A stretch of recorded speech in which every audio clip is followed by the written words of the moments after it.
Vietnam, I was a student at Pedagogy School of Đà Lạt. My class finished about June 75, but in March I had to leave my home in Đà Lạt. Then I came here. My father wished I become a school teacher because the Vietnamese very much respect the teacher and the teacher have enough money. Now I still want to be a teacher, but I think very hard because I'm poor English. When my father tell me leave Đà Lạt, I want it, but he tell me about his life in North Vietnam in 1954, and I agree go with him.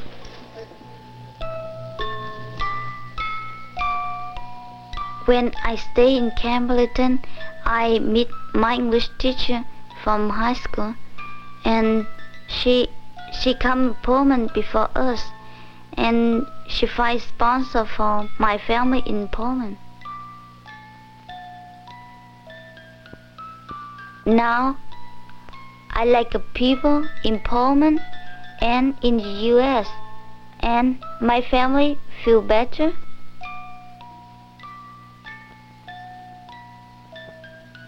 We very hard to find a good job because we poor English. Now I cleaning table in the cup and make money for my family.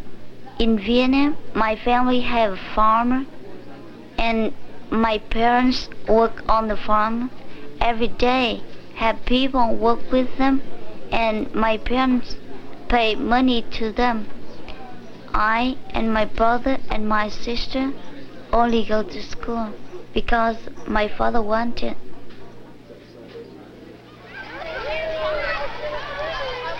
Now in US, my father and my brother Nguyen work in Oriental restaurant. I work part-time and down my sister till my brother, they work part-time in school. Our life now is happy, although not too much money.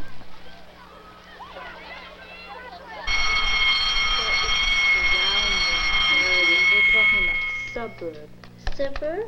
I met Tiu and Dao in October 1975.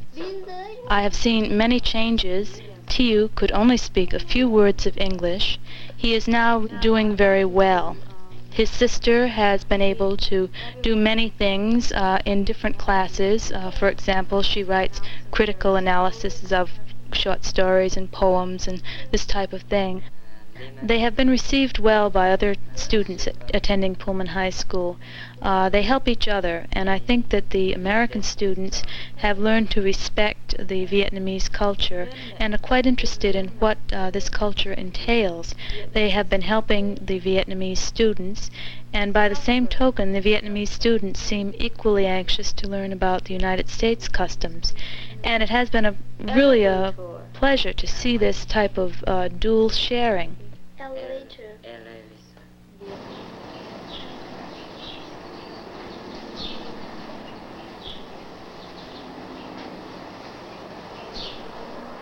Tôi đem gia đình rời khỏi Việt Nam vì không muốn sống dưới chế độ cộng sản. My father say, I took my family away from Vietnam to escape communism, and I want my children to live in freedom. Now I work as dishwasher for little money. My family is big, so we had to rent a house. The upkeep of this house is expensive, about $300, and my family's income is very little, about $600. My father say, I hope some American will help my family find a good job. If all my family can work, we will be independent. Most of all, I am concerned about my children's future, but the life here is better than it could be in Vietnam today. My father say, many times I worry about my relatives still living in Vietnam. Sean, I need your help. Hello, Paul, this is John. I need your help. And to help the Vietnamese refugees get better jobs and adapt themselves to their new ways of life, we organized a special English class for them. They are of all ages and of different levels of English. And because of this situation, we have a teacher's aide to help out.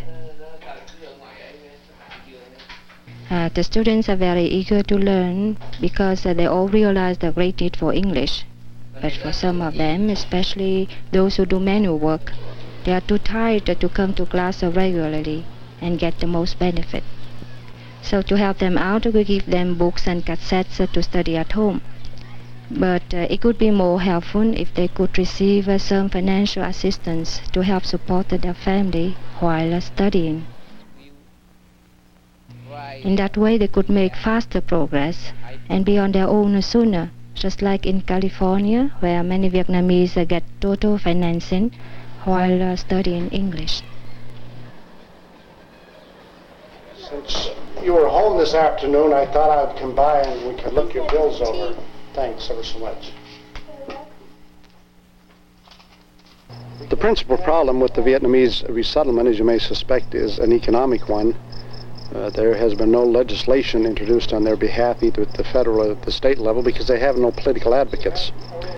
For a variety of reasons, mainly political, they have had no minority status, and as a result they have to compete directly with the Americans for jobs.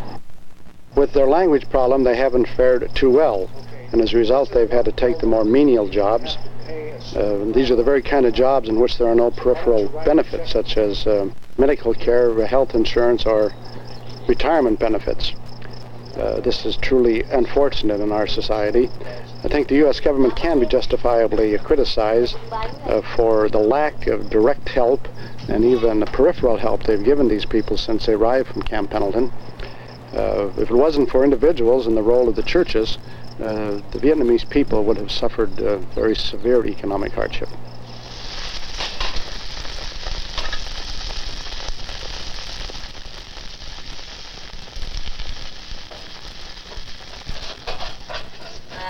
My parents want my brother Nguyen and I to continue in school.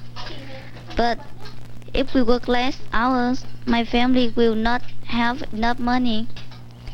My parents are old now.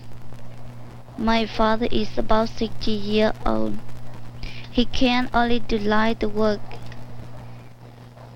My brother and sister are the children, but they have to work too. I think our problem is common among most Vietnamese refugees. We want to improve our English and improve our job, but we have little time.